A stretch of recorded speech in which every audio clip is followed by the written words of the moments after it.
E chegamos então ao final da fase de playoffs da UEFA Champions League. Já temos ali agora todos os 8 classificados para essas oitavas de final.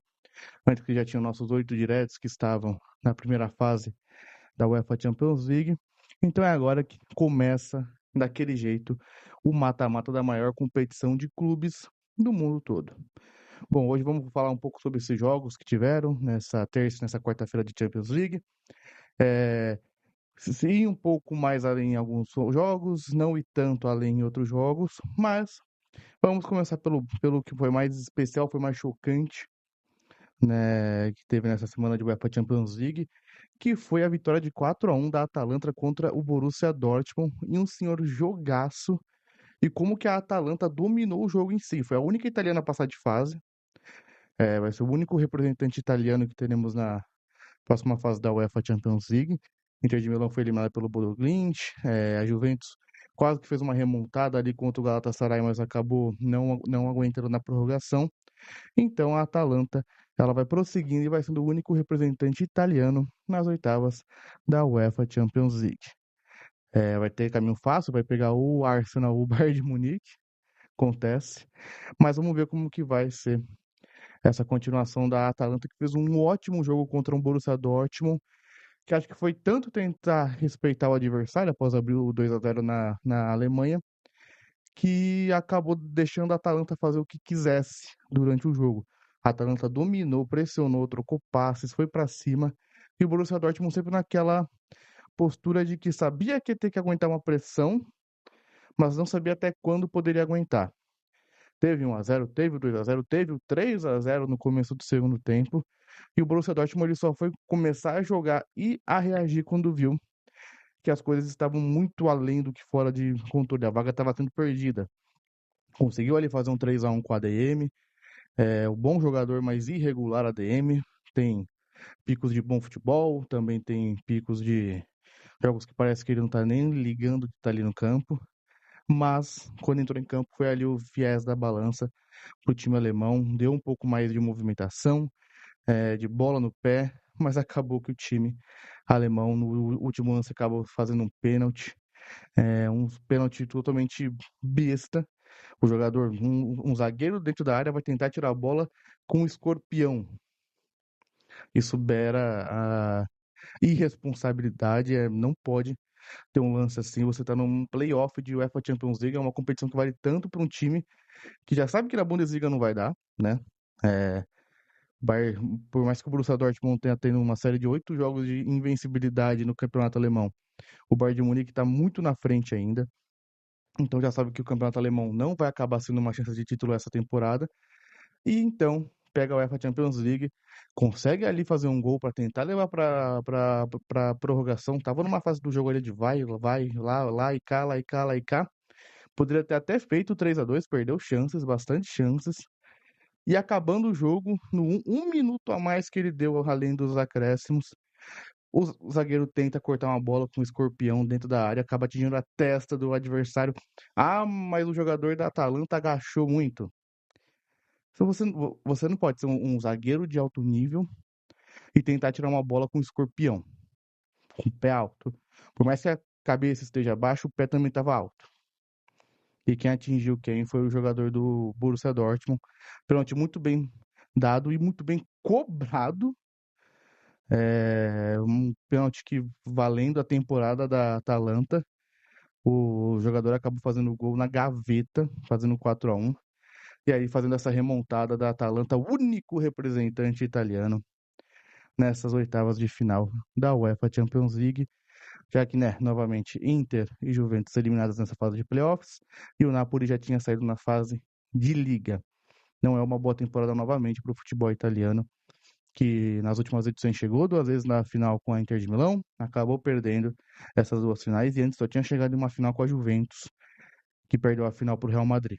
Então, faz um tempo que o futebol italiano ele não é esse protagonista dentro da UEFA Champions League, a ver se teremos um pouco de tempos de melhoras, ainda mais para uma geração como a minha, que viu o auge do futebol italiano e também está vendo a queda dele. E é muito estranho ver como que os times italianos estão perdendo esse protagonismo dentro de todo o futebol europeu. E indo para outro italiano, mas falando sobre uma grande façanha, o Bodo Glimt, time da Noruega, basicamente um time do Polo Norte, venceu de 3-1 em casa e foi até a Itália para vencer por 2-1. É, um jogo que a Inter tentou de verdade, teve muitas chances, mas o Bodo Glimt estava tão bem postado, estava tão bem estrategicamente montado, respeitando muito a parte tática, que parecia que um 0-0 ia ser muito encaminhado. Tava ali tentando pegar alguns erros da Inter, mas é que a Inter ela não errava, a Inter ela tentava fazer esse sufoco. Era um jogo que estava sem o Lautaro Martinez, então basicamente perdeu seu principal jogador, mas a Inter é muito superior ao Bodo Glimt, tanto como jogadores, folha salarial, valor de elenco, é a zebra da temporada até aqui. O Bodo, um estreante de UEFA Champions League, um país que nunca tinha tido um playoff na vida, um mata-mata de UEFA Champions League, passa de fase contra uma Inter de Milão, que não vem tendo uma boa temporada com o Chivu no comando técnico. Mas o Bolo tá aí fazendo história, pode pegar Sporting ou Manchester City. Acho que se pegar o Sporting, vamos ter verdadeiras chances de poder ver o Bolo indo para umas quartas de final de UEFA Champions League. E se pegar o City, eu acho muito difícil, mesmo que tenha vencido na fase de liga. Mas aquilo, mata-mata é outra história, é outro tipo de esporte que vai ser jogado agora durante essas oitavas de final. Mas já tá feita a história do Bodo. Ganhou do City na fase de liga, ganhou do Atlético de Madrid na fase de liga e agora elimina uma Inter de Milão. E isso sendo o segundo colocado do campeonato norueguês, que o campeão foi o Vikings essa temporada.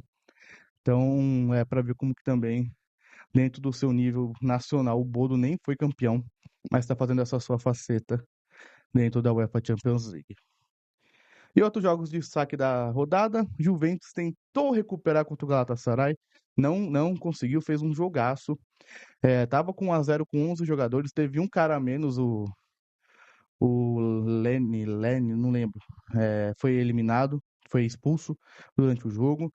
E aí que a Juventus cresceu no jogo, fez o 3-0, levou para uma prorrogação, e durante a prorrogação, a parte física e todo o fato de estar com um cara a menos durante muito tempo, acabou pesando. O Galatasaray fez 2 gols, não fez um bom jogo, o time do Galatasaray. Foi um time que foi totalmente. Aceitou a pressão do estádio, da torcida e do time da Juventus. Ali acabou sendo ameaçada a sua vaga para a próxima fase, mas passou o Galatasaray que, quando conseguiu pôr a bola no chão e jogar um pouco mais de futebol, e aproveitou essa parte física, porque a Juve teve que correr muito com um cara a menos, e para também tentar correr atrás do resultado. É, o, o Galatasaray ele soube aproveitar isso, agora pega ou Tottenham ou Liverpool nessa oitava de final da UEFA Champions League. E para encerrar esse vídeo, só um breve destaque para o Sorloth, jogando muita bola. 4-1 para o Atlético de Madrid contra o Clube Bruges, outro time que pode pegar tanto Tottenham quanto Liverpool. O Atlético de Madrid fez o que tinha que ser feito, foi superior ao Clube Bruges, já tinha que ter sido superior no jogo da ida. Por mais que o Clube Bruges tenha aquele projeto muito interessante de muitos jovens saindo de lá, tem um time bom, mas o Atlético de Madrid tinha que se mostrar, sim, superior para passar de fase nessa UEFA Champions League. Tomou um empate, mas depois fez ali o 4-1. Essa que pode também ser a última temporada de Antoine Griezmann pelo Atlético de Madrid, que, segundo as notícias do Fabrício Romano, deve estar a caminho do Orlando City. Já teve contatos mais próximos ali, então Griezmann deve estar a caminho da MLS para o Orlando City, que há muito tempo atrás fez ali um barulhinho quando contratou o Kaká, né? Aí o Orlando City tentando voltar a ter os seus holofotes dentro da MLS.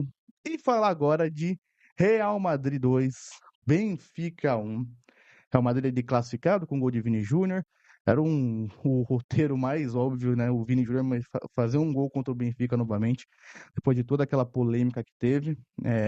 O Benfica estava sem o Zé Mourinho na beirada do campo, que foi expulso, pedindo a expulsão do Vini Júnior no último jogo. Não foi nem ao estádio, mesmo que o time do Real Madrid tivesse ali organizado um espaço para ele poder ver o jogo e poder tentar analisar um pouco, né? Ver se comunicava com a sua comissão técnica, mesmo que ali à distância.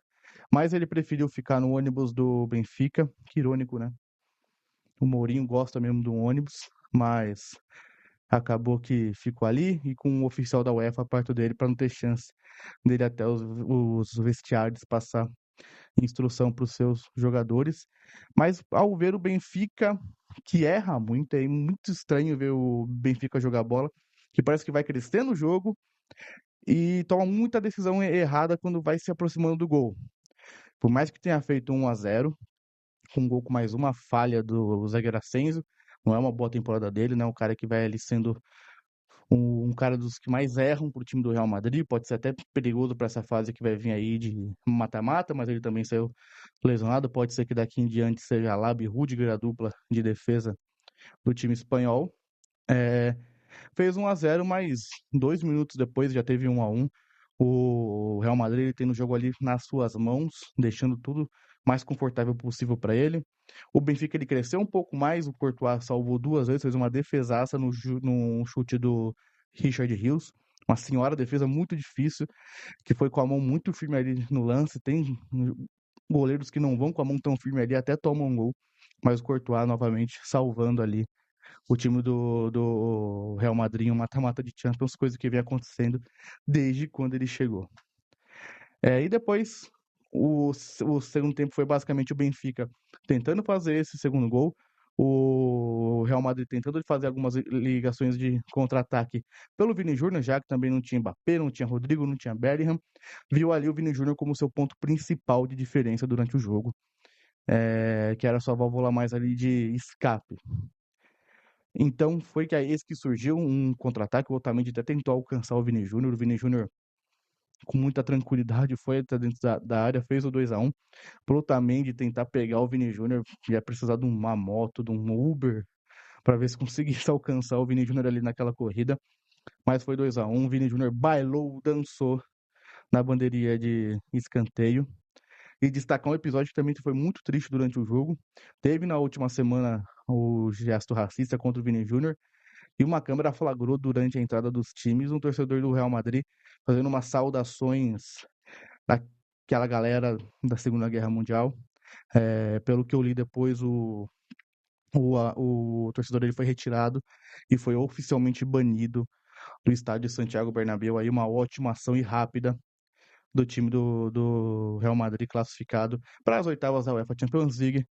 Pega Manchester City ou Sporting. Mas é isso, esse foi o vídeo de hoje, um tour rapidinho ali pela UEFA Champions League. Agora que vai começar para valer, sexta-feira tem o sorteio. Quando já tiver esse sorteio, eu vou fazer um vídeo falando um pouco sobre os meus palpites, do que pode se desenhar nessa UEFA Champions League. Mas é isso, deixa o like, comenta, se inscreve aí no canal. Valeu e até a próxima.